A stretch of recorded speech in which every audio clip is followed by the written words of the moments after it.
Student, मैं doctor Pankaj Tiwari. हमारे YouTube channel NIT school of mathematics में आप सभी का स्वागत है। स्टूडेंट, हम डिस्कस कर रहे हैं न्यूमेरिकल मेथड, और न्यूमेरिकल मेथड पर जो हम टॉपिक डिस्कस कर रहे हैं वो है numerical solution of ordinary differential equation. यहाँ बेटा हम क्या कर रहे हैं, ऑर्डिनरी डिफरेंशियल इक्वेशन का न्यूमेरिकल सॉल्यूशन फाइंड आउट कर रहे हैं। तो यहाँ जो ऑर्डिनरी डिफरेंशियल इक्वेशन हमें दी होती है वो first order and first degree की डिफरेंशियल इक्वेशन दी होती हैं। तो इस सीरीज में जो है बहुत सारे मेथड डिस्कस कर चुके हैं। मैंने आपको सबसे पहले पिकार्ड मेथड बताया, फिर मैं आपको टेलर सीरीज मेथड बताया, फिर स्टूडेंट हमने आपको यूलर्स मेथड बताया जिसको हम रंजा-पुट्टा मेथड ऑफ फर्स्ट ऑर्डर कहते थे। फिर हमने आपको यूलर्स मॉडिफाइड मेथड बताया जिसको हम रंजा-पुट्टा मेथड ऑफ सेकंड ऑर्डर कहते थे। देन स्टूडेंट हमने आपसे डिस्कस किया था रंजा-पुट्टा मेथड ऑफ फोर्थ ऑर्डर, बहुत ही इंपॉर्टेंट मेथड था और हमने जो है बहुत ही खूबसूरती से आपको डिस्कस करके दिखाया था। स्टूडेंट, उसके बाद जो हमने डिस्कस किया था मिलनेस, प्रेडिक्टर एंड करेक्टर मेथड। तो आज स्टूडेंट हम एक नया मेथड आपसे डिस्कस करने वाले हैं उसी सीरीज में जो हमारा लास्ट मेथड है जिसका नाम है एडम्स बास्फोर्ड मॉर्टन मेथड। तो स्टूडेंट मैं आपको बता दूं, जिस तरीके से हमने मिलने, प्रेडिक्टर, करेक्टर मेथड पढ़ा है, हम पहले क्या करते थे, पहले प्रेडिक्ट करते थे, इसके बाद उसको अपने आंसर को करेक्ट करते थे। तो ये भी एक जो है एनोदर प्रेडिक्टर और करेक्टर मेथड है। मिले मेथड की तरह ये भी जो है एक प्रेडिक्टर और करेक्टर मेथड है। तो हम बोल सकते हैं कि this is the another method to predictor and corrector method. तो स्टूडेंट इसमें भी हमें क्या करना है, पहले हमें प्रेडिक्ट करना है, इसके बाद हमें करेक्ट करना है। दिस मेथड इज बेस्ड, बेटा ये मेथड हमारा जो बेस्ड है ये हमारे मल्टी स्टेप, ये मेथड हमारा जो है मल्टी स्टेप मेथड है और बेस्ड है हमारा fundamental theorem of calculus. Calculus की फंडामेंटल थ्योरम पर ये पूरा आपका जो मेथड है बेस्ड है। सबसे पहले हम क्या करेंगे, इसको प्रेडिक्ट करेंगे, देन हम इसको करेक्ट करेंगे। तो यहाँ स्टूडेंट हमें दो फॉर्मूले पढ़ने पड़ेंगे, predictor formula then corrector formula. तो स्टूडेंट आप देख लेंगे आपकी स्क्रीन पर लिखा हुआ है प्रेडिक्टर फॉर्मूला। तो एडम्स बास्फोर्ड मेथड में जो प्रेडिक्टर फॉर्मूला में यूज करना है वो है yn+1। तो इसको हम ऐसे भी बोल देते हैं yn+1 प्रेडिक्टर है, तो यहाँ हम p लिख देते हैं। तो ये हो जाता है क्योंकि ये भी yn+1 है, ये भी yn+1 है, तो इसको हम yn+1 p बोल सकते हैं और इसको yn+1 या c बोल सकते हैं। आप नहीं भी लिखोगे तब भी चलेगा, है ना। तो ये प्रेडिक्टर हो गया और ये आपका क्या हो गया, करेक्टर हो गया। तो फॉर्मूला है yn+1 is equal to yn+h/24 55fn - 59fn-1 + 37fn-2 -9fn-3। तो स्टूडेंट ये साइन तो देखो अल्टरनेट चलेंगे, प्लस होगा फिर माइनस होगा फिर प्लस होगा और फिर माइनस होगा। अब स्टूडेंट ऐसे में या अगर आपको याद रखना है आप ऐसे याद रख सकते हैं। सेम आप करेक्टर फॉर्मूले को भी इसी तरीके से याद रख सकते हैं। yn+h/24 9fn+1 + 19fn - fn-1 × 5 और प्लस fn-2। तो ये देखिए पहले n+1 था, फिर fn हुआ, फिर -1 हुआ, फिर -2 हुआ। यहाँ fn था, फिर -1 हुआ, फिर -2 हुआ, फिर -3 हुआ, एंड चलते रहेंगे। तो स्टूडेंट यहाँ जो है आप एक दूसरे तरीके से भी याद रख सकते हैं। अगर हम यहाँ n = 3 पुट कर दें, n = 3 इसलिए पुट कर दें क्योंकि आपको मालूम था कि हम 4 सब इंटरवल में डिवाइड करते थे किसको, जब हमने मिलने, प्रेडिक्टर और करेक्टर मेथड पढ़ा था। तो वहां हम जो वैल्यू निकालते थे किसके लिए निकालते थे, y4 के लिए। तो यहाँ लिखा हुआ है yn+1। तो yn+1 को अगर हमें y4 करना है तो n = में क्या रखना होगा, 3। तो यहाँ आप डायरेक्ट फॉर्मूला y4 से भी आप इसको लर्न कर सकते हैं, तो आपके लिए इजी पड़ेगा। तो y4 = यहाँ हो जाएगा, देखिए आपका y3 + h/24 और इसको आप लिख सकते हैं 55f3 - 59f, देखो n-1 है तो f2 हो गया, और प्लस 37f और n-2, तो 3 में से 2 जाएगा तो आएगा f1 और माइनस हो जाएगा nf0। तो यहाँ आप f0 लिख देंगे। तो स्टूडेंट ये फिर आप याद रख सकते हैं कि y4 = y3 + h/24 55f3 - 59f2 + 37f1 - 9f0। तो आप इसको भी याद रख सकते हैं। और सेम आप चाहे तो स्टूडेंट यहाँ भी पुट n = 3 कर लें, तो ये भी आपका y4 के लिए निकल आएगा। तो इसको आप लिख सकते हैं y3 + h/24 और ये हो जाएगा 9f ऑफ, देखो 9n+1 तो 3 और 4 हो गया, है ना। तो जब आपको 4 के लिए निकालना है तो यहाँ जब y4 निकालेंगे तो इसी y4 की वैल्यू से आपको क्या निकालना पड़ेगा, f4 निकालना पड़ेगा। तो जब प्रॉब्लम आएगी तब हम आपको बताएंगे कैसे निकालना है। प्लस 19f3 हो जाएगा और 5 एंड तो यहाँ हो जाएगा 2 हो जाएगा, है ना, और प्लस f3 ये 1 हो जाएगा। क्लियर है। तो इस तरीके से आप इसको याद रख सकते हैं और आप जो है इसको याद रख सकते हैं। तो स्टूडेंट यहाँ जो है हम एक प्रॉब्लम आपको यहाँ सॉल्व करके दिखा रहे हैं और उस प्रॉब्लम से हम आपको बताने की कोशिश करेंगे कि आपको किस तरीके से ये दोनों फॉर्मूले वहाँ इम्प्लीमेंट करने, कैसे आपको प्रिडिक्ट करना है, फिर आपको करेक्ट करना है by the method of Adams Bashforth Moulton method.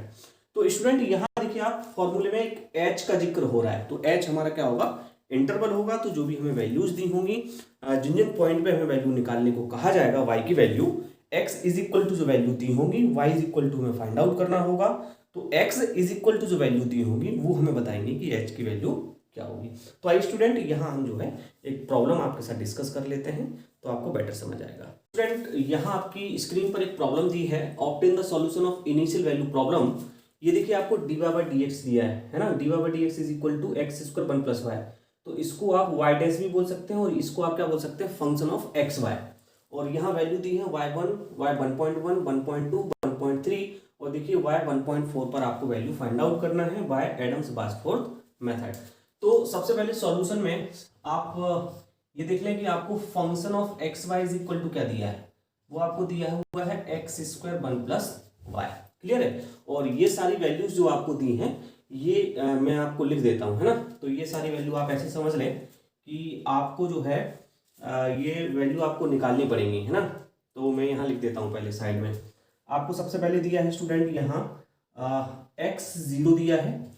आप देखें आपको सबसे पहले दिया है Y one is equal to one, तो ये होता है Y X not is equal to Y not. आपको मालूम है Y one is equal to one, तो इसको पढ़ते हैं Y X not is equal to Y not. तो एक्स नॉट की वैल्यू आपको दी है वन, और जब आपको एक्स नॉट वन दिया है तो आपको वाई नॉट क्या दिया है, वन दिया है।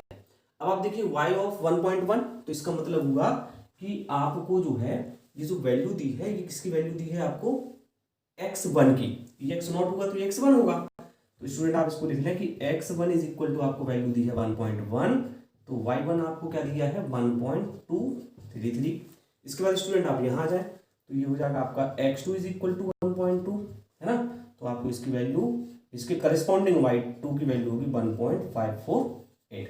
अब स्टूडेंट आगे जो वैल्यू दी है y 1.3, इसको हम x3 मान लेंगे, तो x3 हमारा 1.3 होगा और इसके करस्पॉन्डिंग y3 की जो वैल्यू होगी 1.979 हो जाएगी। अब स्टूडेंट आपको फाइंड आउट करना है 1.4 पे, तो मतलब x4 इज इक्वल टू आपको दिया है 1.4 और यहाँ आपको इसके करस्पॉन्डिंग y4 क्या करना है, फाइंड आउट करना है। तो ये चीज आप समझ गए होंगे, है ना। तो ये सारी वैल्यूज आपको क्या है यहाँ गिवन है। अब स्टूडेंट आपने ये देखो मैंने फॉर्मूला यहाँ साइड में लिखा हुआ है, ये आपका प्रेडिक्टर फॉर्मूला है, ये आपका करेक्टर फॉर्मूला है फॉर एडम बार्थफोर्ड मेथड। तो स्टूडेंट यहाँ आपने बहुत गौर किया होगा कि यहाँ देखो F3, F2, F1, F0, F4 की वैल्यू दी है। इसका मतलब स्टूडेंट ये है कि यहाँ से आप जो वैल्यू निकालेंगे वो किसकी वैल्यू निकालेंगे, F0 की।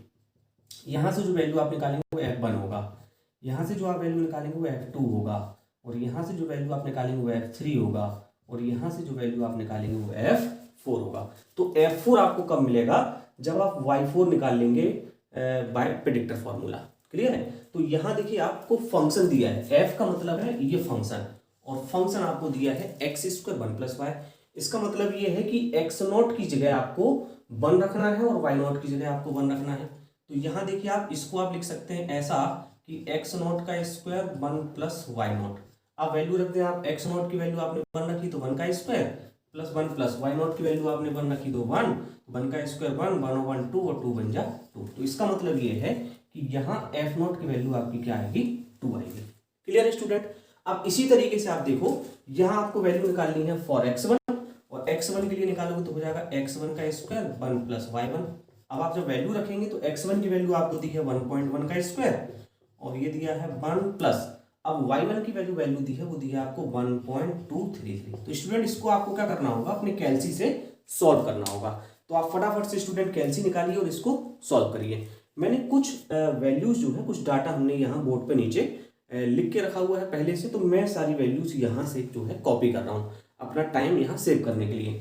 आप समझ गए होंगे कि आपको किस तरीके से इस फंक्शन में बारी बारी से ये वैल्यू रखते जाना है और आपको F1, F2, F3, F4 निकालते जाना है। तो स्टूडेंट इसको जब आप सॉल्व करोगे तो यहाँ F1 आपको मिलेगा और F1 की जो वैल्यू आएगी वो आपकी आएगी 2.70193। तो ये जो वैल्यू होगी वो F1 की होगी। इसी तरीके से स्टूडेंट जब आप F2 के लिए सॉल्व करोगे, ये दोनों वैल्यू जो है इस फंक्शन में रखोगे, तो F2 आपको मिलने वाला है 3.69912। ये वैल्यू जो है मैंने पहले से नोट डाउन किया है स्टूडेंट, है ना, आपको नहीं मिलेंगे, आपको कैलसी से सॉल्व करना है। और F3 is equal to student आएगा 5.0345। आप F4 की वैल्यू कब निकालोगे, जब आप Y4 निकाल लोगे, है ना। तो चलिए अब मैं आपको जो है ये हमने जो डाटा यहाँ निकाला है इसको मैं इंप्लीमेंट करके दिखाता हूं। तो मैं लिखूंगा यहाँ नाउ Y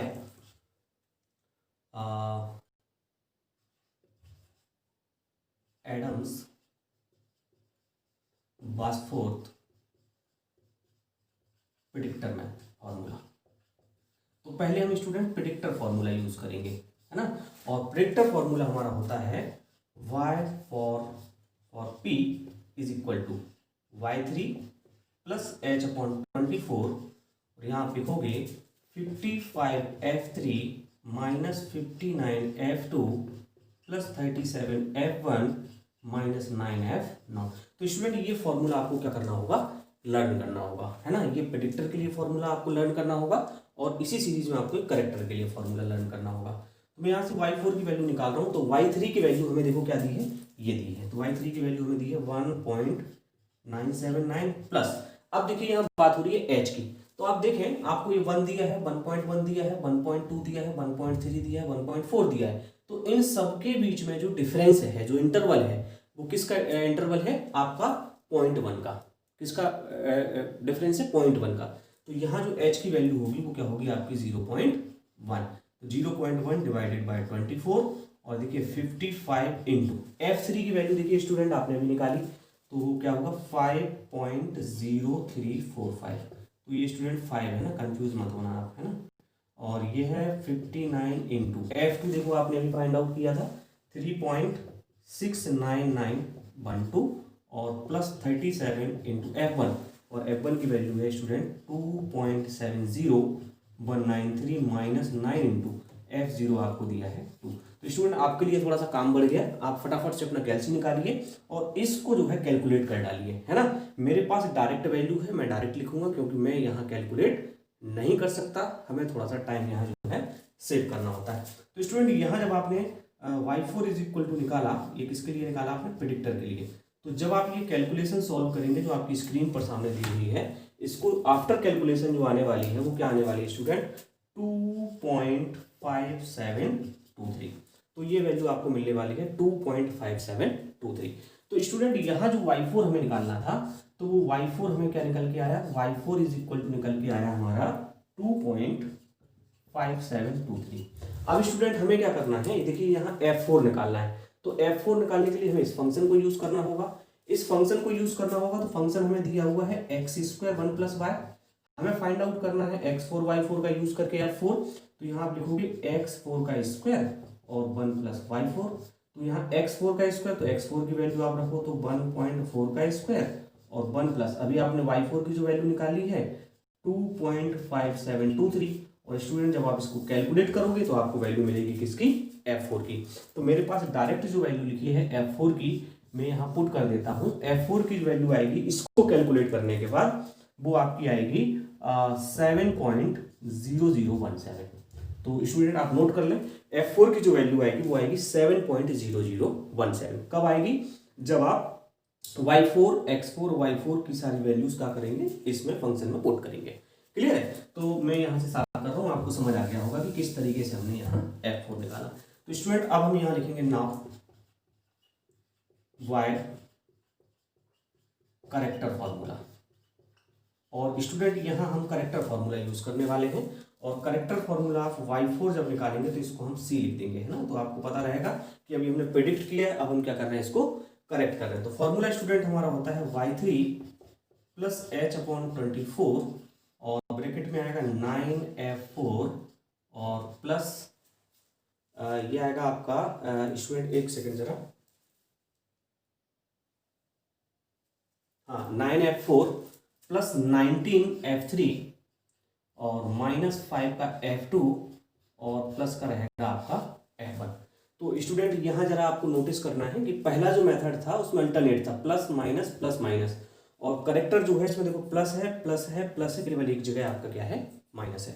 तो स्टूडेंट इसमें क्या करेंगे हम सारी वैल्यूज यहाँ पुट कर देंगे। वैल्यू आप पुट करो तो y3 की वैल्यू आपकी थी 1.979 प्लस h की वैल्यू वही 0.1 है डिवाइडेड बाय 24 9 इंटू F4। देखो F4 अभी आपने फाइंड आउट किया है तो F4 की यहाँ देखो जरूरत पड़ गई आपको 7.0017 प्लस 19, ये 17 है ना, ध्यान से लिखना 17, और ये है 19 इंटू F3 और F3 आपको ये दिया है स्टूडेंट तो 5.0345 माइनस 5 इंटू F2 की वैल्यू देखो स्टूडेंट दी है 3.69912 और प्लस F1 आपको दिया है स्टूडेंट 2.7013। तो स्टूडेंट ये पूरा जो है आपको यहाँ क्या करना है, कैलकुलेट करना है अपने कैलसी से। जब आप इसको कैलकुलेट करेंगे तो यहाँ स्टूडेंट y4 आपके सामने निकल के आएगा, जो कि अब हमने क्या कर लिया, करेक्ट कर लिया। तो स्क्रीन पे लिखा हुआ है मेरे, यहाँ नीचे लिखा हुआ है बोर्ड पे, तो मैं डायरेक्ट लिख रहा हूँ 2.5749। तो स्टूडेंट जब आप इसको सॉल्व करेंगे तो आपको मिलेगा 2.5749 और स्टूडेंट यही हमारा क्या होगा, आंसर्स होगा। तो स्टूडेंट आपको समझ आया होगा कि जब भी कोई प्रॉब्लम हमें दी होगी तो हमें एक तरफ डाटा बना लेना है, एक आप चाहें तो चार्ट बना लें जिसमें x0, x1, x2, x3 की वैल्यू आपको दी होगी, उसके करस्पॉन्डिंग आपको y0, y1, y2, y3 की वैल्यू दी होगी। अब आपको फंक्शन की हेल्प से फंक्शन की वैल्यू फाइंड आउट करनी है, f0, f1, f2, f3 और f4 की।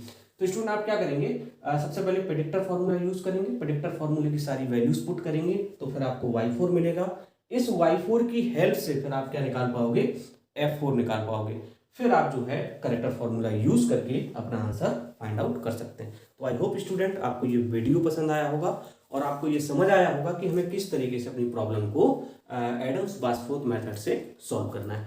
तो स्टूडेंट यहाँ मैं जो है आपको बताना चाहूँगा कि न्यूमेरिकल मेथड पे मैंने लगभग जो है सारे लेक्चर्स रिकॉर्ड कर लिए हैं, और अगर आपने अभी तक वॉच नहीं किए हैं तो यहाँ प्लेलिस्ट एक शो हो रही होगी आपके iTab पर, न्यूमेरिकल मेथड पे बेस्ड न्यूमेरिकल मेथड के नाम से ही एक प्लेलिस्ट शो हो रही होगी। तो आप वहाँ क्लिक करके जो भी लेक्चर्स आप देखना चाहें रिलेटेड टू न्यूमेरिकल मेथड आप वहाँ से वॉच कर सकते हैं। तो स्टूडेंट यहाँ मैं जो है बहुत सारे लेक्चर्स बना चुका हूँ, differential equation of ordinary differential equation बना चुका हूँ मैं, जो है आपसे वेरिएबल कोफिशिएंट बना चुका हूँ मैं, कांस्टेंट कोफिशिएंट बना चुका हूँ मैं, first order first degree, first order and high degree बना चुका हूँ। तो बहुत सारे लेक्चर्स हमने जो है रिकॉर्ड किए हुए हैं। तो आप जो है हमारी एंड स्क्रीन पर भी जो है बहुत सारी प्लेलिस्ट देख सकते हैं। आप NIT school of mathematics search कर वहाँ प्लेलिस्ट पर जाकर भी बहुत सारी playlist university wise, semester wise और BSc स्टूडेंट्स के लिए, इंजीनियरिंग स्टूडेंट्स के लिए वहाँ से देख सकते हैं। और तो स्टूडेंट अब मैं आपको जो है कुछ अनसॉल्व प्रॉब्लम यहाँ दे रहा हूँ जिनको आप सॉल्व करेंगे और अपने आप को इम्प्रूव करेंगे। आपकी स्क्रीन पर ये 4 प्रॉब्लम्स दी हैं, चारों प्रॉब्लम आपकी बेस्ड है एडम्स-बासफोर्ड मेथड पर। तो ये प्रॉब्लम आपको जो है सॉल्व करनी है और अपने आप को इम्प्रूव करना है। स्टूडेंट इससे जस्ट पहले हमने जो एक प्रॉब्लम आपके साथ डिस्कस की है उसी प्रॉब्लम पे बेस्ड है सारी प्रॉब्लम्स। और स्टूडेंट आप यकीन मानिए कि एक बार अगर आप ये प्रॉब्लम सॉल्व कर लेंगे इसके बाद आपको जो है एडम्स-बासफोर्ड मेथड पे प्रॉब्लम सॉल्व करने की जरूरत नहीं है। तो स्टूडेंट आई होप आपको वीडियो पसंद आया होगा, आपको ये लेक्चर पसंद आया होगा।